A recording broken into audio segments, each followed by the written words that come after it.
Hindi aksidenteng napunta ka sa video na to kung ikaw ay naghahanap ng napakamurang sasakyan, napakaastig sa forma, pangmasa, at sobrang tipid sa gas. Itong video na to ay para sa iyo. Hi guys! Once again, it's Perry Coronel Mitsubishi, your sales agent here at Peak Motors, Jose Abad Santos, Tondo, Manila. And for today's video guys, nakikita nyo po ang Mirage G4 GLS Automatic Transmission 2025 year model at i-review po natin yan ngayon. Tara, check natin.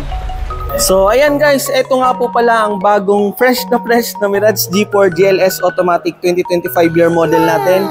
Ito ay pasok sa budget nyo, so okay na to. Kung mapapansin nyo guys, ang design niya sa front grille po natin, ayan, naka-dynamic shield design na po siya. Dito mo malalaman or madidistinguish na itong unit na to ay Mitsubishi kasi sila lang po or tayo lang po ang may ganitong design sa front grille. Ayan, kung mapapansin nyo rin po guys, meron na rin po tayong fog lamps, so hindi mo na kailangan magpakabit. Ang engine nga po pala na ginamit nito ay 1.2, sobrang tipid sa gas. Bakit? Based po sa study guys, ang takbo po niya pag mga expressway ay 22.8 km per liter, and pag city driving naman, kung careful ka, ayan, nasa 13 to 15 km per liter po yung tinatakbo niya. So ayan, depende po sa driving habit natin. So dito naman tayo sa gilid, ayan, gumagamit po tayo ng 15-inch na alloy wheels, mags po natin. And also guys, integrated na rin po dito ang turning signal light natin. Sa GLS automatic lang po to guys, so kasi sa GLX nandito po nakalagay. So sa GLS, nasa side mirror na po. Ayan. And also, gumagamit nga po pala tayo ng keyless operation system. Ayan, diboto na po siya. 70 cm po ang layo nung susi natin dito. Magagamit na po natin ito. Ayan. Buksan po natin sa loob. Dito naman po sa loob, guys. And bumungad po kaagad sa atin ang steering wheel. Ka-leather up na po itong steering wheel. Kung mapapansin nyo, guys, napakaganda. Meron tayong chrome accent dito. Ayan, may control panel din po, button. And also, guys, yan, may nakaumbok dito kung nakikita nyo. Ayan. Ito ay thumb rest po ng ating steering wheel, no? And also guys, meron din tong adjustment na tilt tsaka telescopic.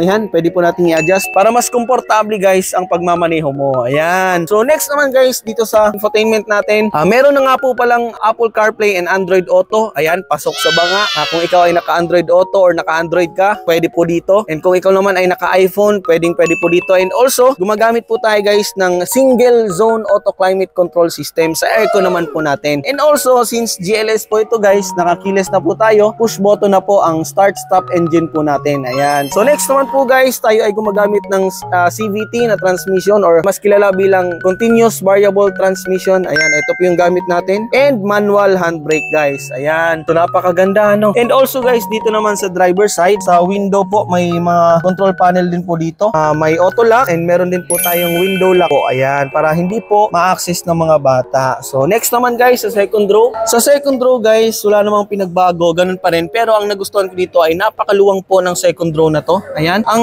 Mirage G4 nga po pala natin ay 5-seaters. Pero kung ibababa po natin itong armrest with 2 cup holder, magiging 4-seaters na lang po siya. And also guys, napansin ko, no, before kasi dalawa lang po yung headrest na meron po tayo. Ngayon po guys, 3 na po yan para po mas komportable po ang nasakay sa likod. Dito naman po tayo guys sa trunk. Kung mapapansin nyo guys, napakaluwang po ng trunk natin. And andito naman po guys ang reserva po natin. Ayan. So grabe, napakaluwang. Kasya, isang buong tao. Ano? So next naman po guys, dito sa likod na design. Kung mapapansin nyo guys, meron na po tayong camera. Ayan. So meron na po tong reverse camera guys, ang Mirage G4 GLS automatic po natin. And also guys, may keyless operation button na rin po tayo. Dapat po, dalan nyo po yung susi 70 cm away from this button. So napaka-astig, napaka-angas.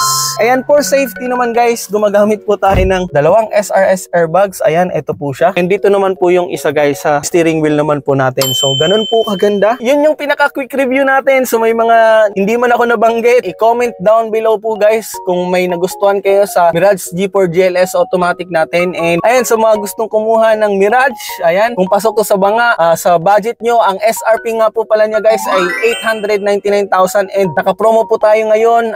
Pag video po yung mag-upload, naka-zero down payment po. Ganun pa rin, same pa rin po. Na-retain pa rin po ang promo natin last month. And also, ayan, sa mga gustong kumuha, message lang po ako sa Facebook Messenger po natin, Perry Coronel Mitsubishi, or pwede nyo po akong tawagan directly sa contact number natin or mobile number natin, 0927-435-4211. Ayan, sa mga gustong kumuha dyan, OFW ka man, employed ka man, sobrang init na ngayon, mahirap na rin mag-commute, di ba? So, ayan, message mo ko, tutulungan tutulungan ko po kayo sa abot ng aking makakaya para mapa-approve po kayo. And kung nagustuhan nyo pong video na to, huwag nyo pong kalimutan na mag-like, comment, and subscribe po sa YouTube channel natin, sa TikTok channel natin, and sa Facebook channel natin. Ang nagustuhan ko lang po, take away ko dito sa unit na to ay sobrang tipid niya sa gas kasi 22 kilometers per liter pag expressway. Yun, okay yun talaga sa sobrang mahal ng gasolina ngayon sa Pilipinas. Comment down below guys kung anong take away mo sa video na to. So yun lamang po guys sa video na to. See you sa next vlog, see you sa next video, see you sa next review natin ng mga unit dito sa Mitsubishi Peak Motor sa Ciudad Santos, Tondo, Manila. Ayan, bye bye! Release na po natin to.